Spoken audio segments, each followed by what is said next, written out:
Before the Silk Road, Asia and Europe were largely separated, and thanks to the large mountains, lakes, rivers, deserts, and so much more, anyone who tried to cross between the two continents took painfully long to do so. So how did the Silk Road even begin? During the 1st and 2nd centuries BCE, Greece and China became the first two regions to begin trading across Eurasia. In fact, the Greek word for China at the time, Ceres, meant the land of silk. To better understand the origins of the Silk Road, we first need to look at China.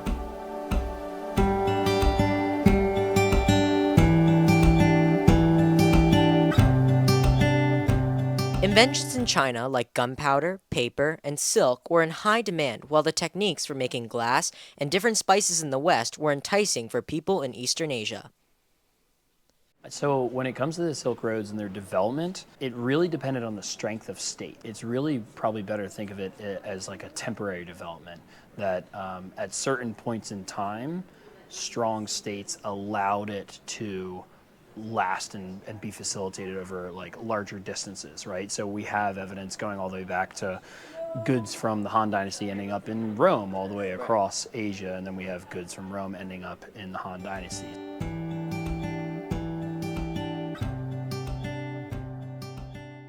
The earliest recorded that we have is Han Dynasty and the Roman Empire, but we do know that there were some elements of long distance trade that preceded that, because we do have archaeological evidence of certain goods from East Asia and South Asia, which would have been transported most likely via those land-based networks known as the Silk Roads.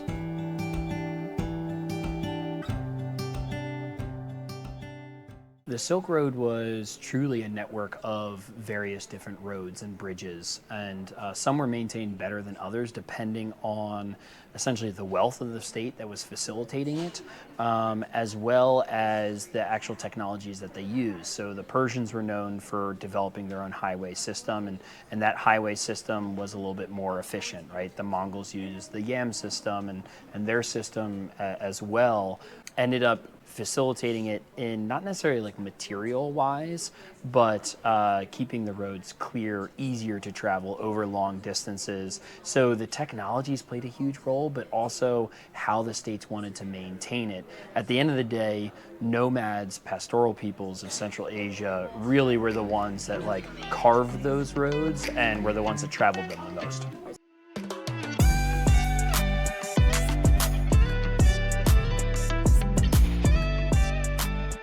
Now, transporting goods like this on dirt roads and gravel roads was not like work, even today.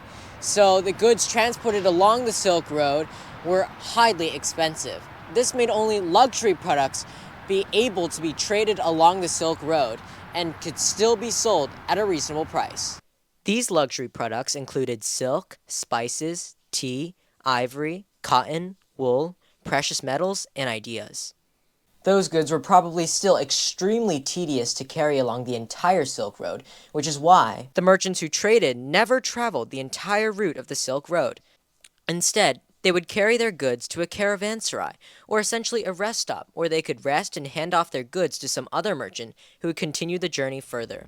These rest stops were located around 20 to 25 miles apart.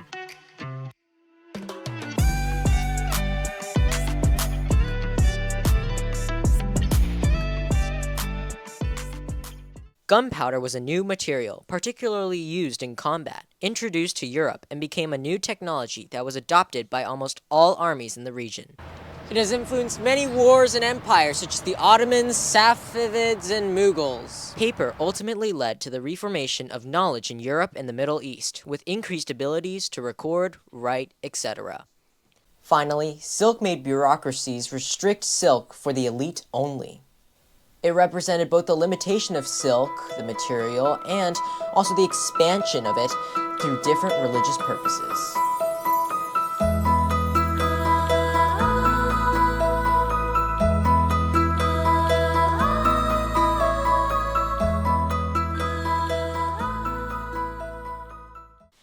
Eventually, the Silk Road was established with the transport of goods becoming more and more common, but a less-known effect of the Silk Road had to do with culture.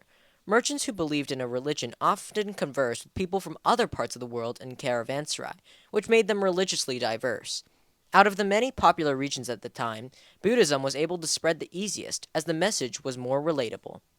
Buddhism's common belief was that all people, no matter who, could reach enlightenment, and for merchants and traders traveling on the Silk Road, this was an idea that they could relate to and accept.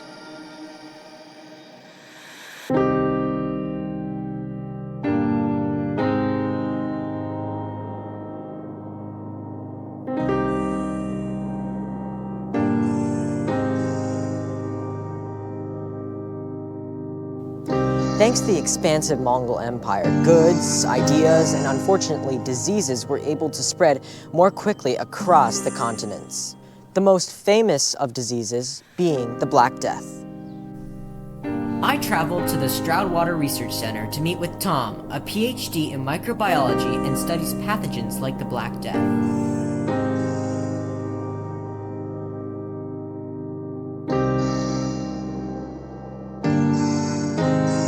Black Death is caused by a bacterium. The bacterium is named Yersinia pestis, and it actually was not discovered until about 1894, I believe, that the organism was actually identified. Well, Yersinia is a very virulent organism. That means it's got the potential to invade tissues, very high fatality to case ratio.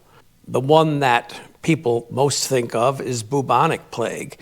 And it got that name because the disease caused bulbous growths in the lymph nodes, particularly in the armpits and the groin area. That's where the name bubonic got attached to the plague. But when the disease advances, it can also affect the lungs. And that is a very serious form of it. So it's a very, very serious illness. It can advance to that very quickly. And once it does, that also affects the spread of the disease.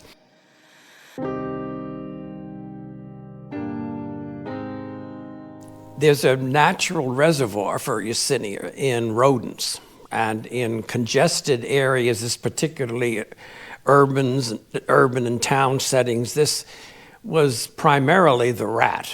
Yersinia are present in these populations of rats. There were two populations, sort of subpopulations of rats, and one was resistant to the disease. And so the Yersinia was always present in that organism. The other population would succumb to the disease, and there are fleas on these rats. The fleas were feasting on the rats, picking up the Yersinia bacteria. The fleas are looking for a new host. Right. And a human will do just fine. And then, of course, that individual now is infected with the plague bacterium.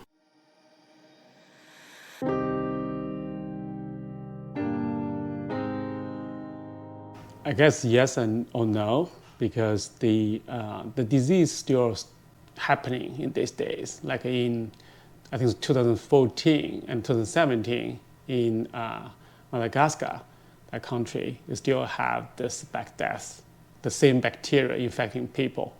And the reason is there's a lot of things happening over there. The one biggest problem is the sanitation problem. So people won't have the access to the clean water.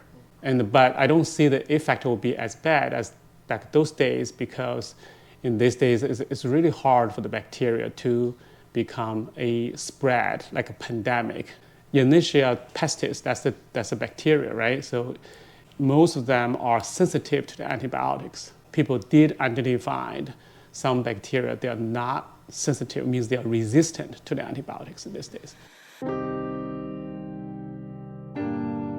Well, of course, I mean, we know this is the sanitation plus the living habit plus all the conditions people lived in those days, and people didn't realize. For example, at that time, people didn't take a bath for a long time.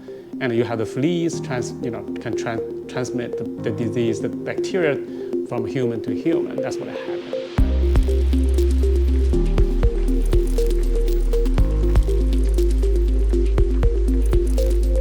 Among the people who traveled to the Silk Road, Marco Polo is arguably the most famous, as he traveled to China and surrounding countries for over 24 years.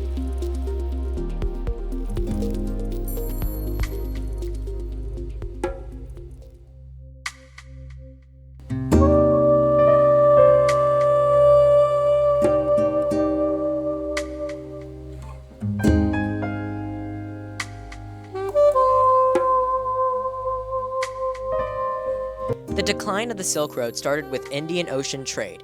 It was much more reliable, and bulk goods were much more easily transported. The development of the Ottoman Empire stopped talks of a completed Silk Road from the west to the east. However, some governments today have still tried paving some portions of it to reignite trade. The prosperity of the Silk Road is one that will be remembered in history forever. Thousands of people were greatly affected by it, while for others it was a convenient conveyor belt.